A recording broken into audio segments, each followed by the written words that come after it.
Sometimes the internet tells you things, and sometimes those things get repeated. After enough time, the bombardment of this information results in a sense of common knowledge.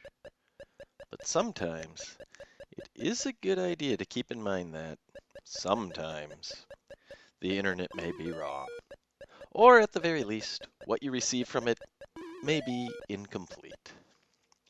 Well, Donkey Kong for the 2600 has a not great reputation. The rumor mill ran wild for a while with this game. Forums, content creators, blogs, podcasts.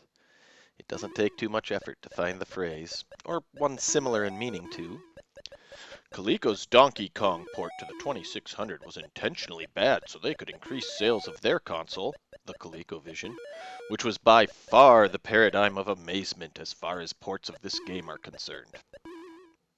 For the NES, obviously. But programmer Gary Kitchen has not been silent about his work on the 2600 port of this game, and I highly recommend you read or listen to his words on the matter. At no point does he ever say he was told to make it bad. On the contrary, he documents in great detail the hard work he put into this project. The hardware limitations of the 2600, the 128 bytes, not kilobytes, he had to work with, and the time crunch he was under. Now, despite all this hard work, he does look back on the time he spent on this project as enjoyable, or at least he's hinted at parts of the process being fun. I think the rumor mill went way off base on this one, and the only thing I see you can point to as Coleco sabotaging this port was as subtle as a mere mention that he asked for more memory and was denied, and given a reasonably believable reason. Background viewing. As always, I like to put a link in the description for all my retro game reviews, but this one is a little different. It's recommended reading rather than recommended viewing, so check out the description, see what Gary Kitchen has to say about Donkey Kong for the 2600. I think it's critical to understand where the programmer came from and what he went through to put this game review into the proper perspective. Basics. Donkey Kong is a one-player platformer where, it's Donkey Kong. You don't need an explanation. I know what it is, you know what it is. Let's get on with the overview. Your life counter is displayed as squares in the upper right portion of the screen. Your score is, most of the time, not visible. Those familiar with Donkey Kong know of the bonus countdown timer, which is displayed in place of your score throughout the bulk of this port of this game. Switches. Donkey Kong doesn't really make much use of the 2600 console switches. The power switch, self-explanatory, and the reset switch, self-explanatory, are all you will really use. TV type, game select, and difficulty switches are all non-functional. Don't worry, those of you still playing on black and white televisions, the natural color palette looks fine, even without switch functionality. My youthful experience. I only have one memory of playing this port of this game in my youth, and it was at a point in time when it had been long since obsoleted. It was around 1992 or 93, and while at a friend's home, we dusted off their old 2600, played numerous games, including Donkey Kong. Nothing we played that evening lasted for more than 10 or 20 minutes, and Donkey Kong was on the list of the games closer to the 10-minute mark than the 20-minute mark. The subtext here, I was not impressed. Now, had my first experience with this occurred a few years earlier, maybe I would have given it more of a chance. But at a time after I had experienced the NES port of this game, nothing short of an actual arcade cabinet could have convinced me it was with the times. It's not often when my youthful experience of a game is one where the game is already outdated, but that's the case with this one.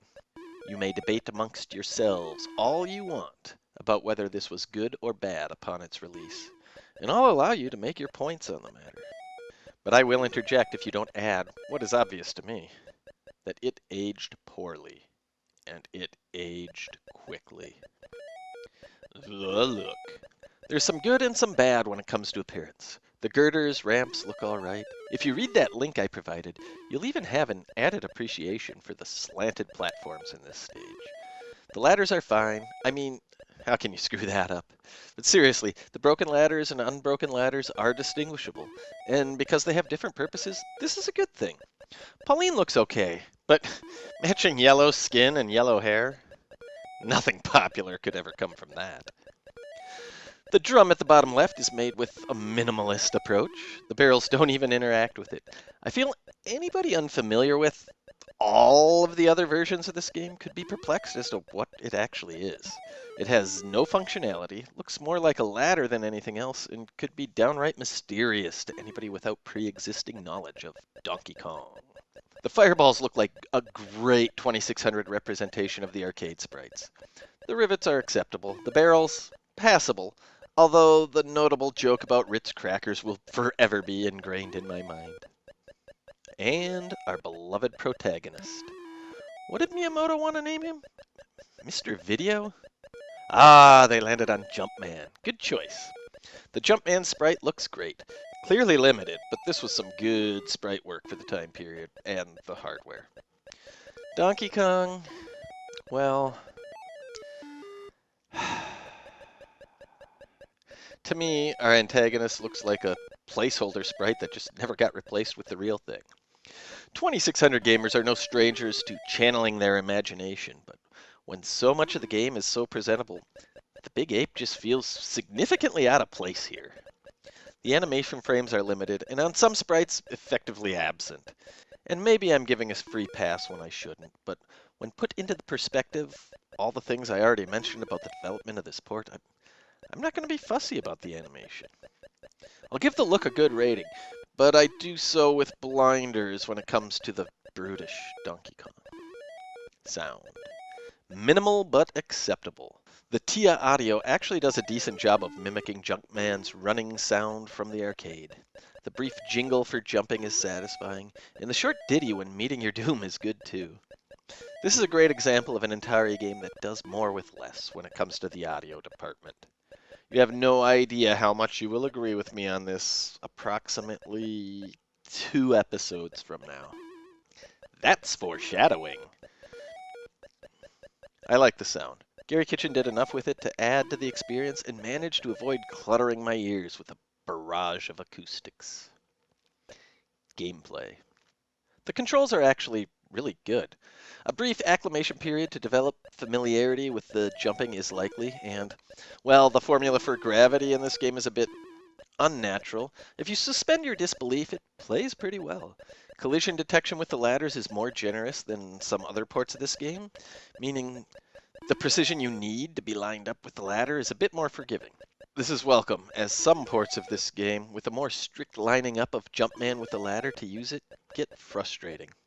The barrels aren't much of a challenge if you play them safe, but if your inner speedrunner or inner high score grinder comes out of hiding, you'll die to them.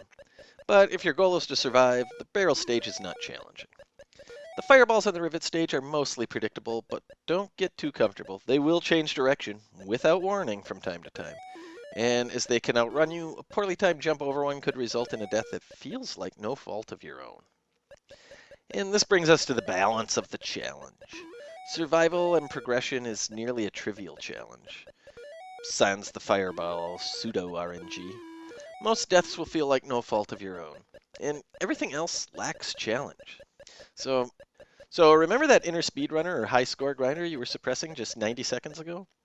Well, you better unleash that part of your platformer psyche if you want this game to have any sort of staying power. Being true to the original, you cannot climb ladders while holding the hammer. You smash what you can and wait for the hammer to despawn so you can continue your ascension. You will want to take care when smashing things. Barrels and fireballs can sneak under the hammer if you time the smashing animation poorly, resulting in one deceased Jumpman. If you aren't expecting this, it can come as a shock, but you'll learn to live with it, and it's not anything that greatly disrupts any specific playstyle. The gameplay is good and the controls are good, but the challenge doesn't really capture the essence of the arcade. Other. You probably know that the classic arcade has 4 distinct stages that loop. Yeah, you don't see all the stages in the early loops, but once you see the Cement Factory once, the looping nature is locked in place.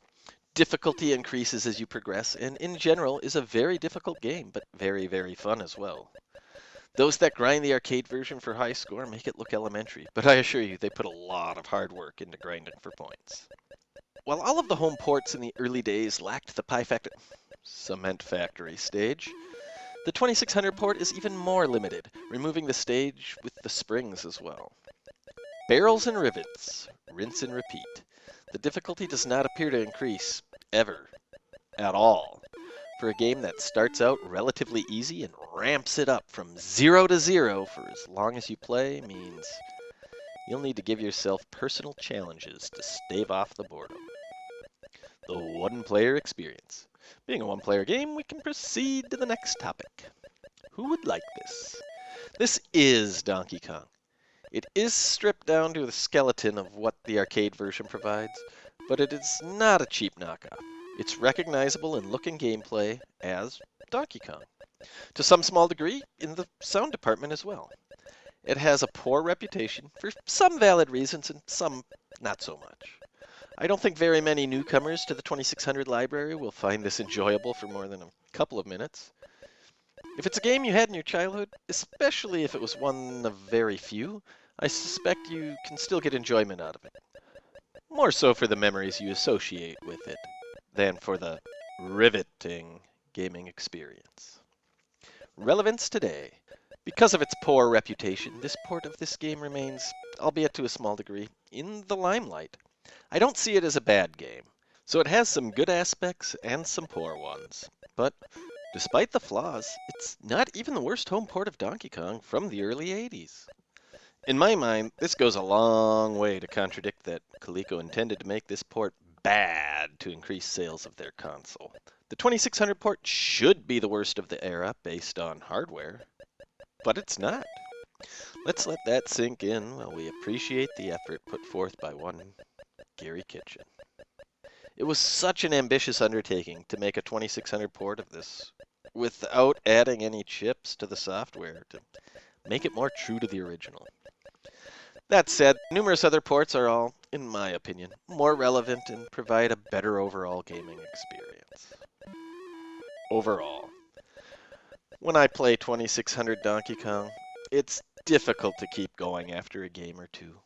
It's fun for a short burst, but quickly becomes a dud. The 2600 does not do platformers very well, but from a control standpoint, this is one of the rare exceptions. It has some good elements, but after all is said and done, the duration of enjoyability is just too limited here. Every time I do play this, however, I think about the situation that Gary Kitchen was in when he took on this ambitious task. And even though the fun fades fast, I have an appreciation for all he was able to crank out for this game in such a limited timetable. Next, more barrels of fun. Intelligently. See you next mission.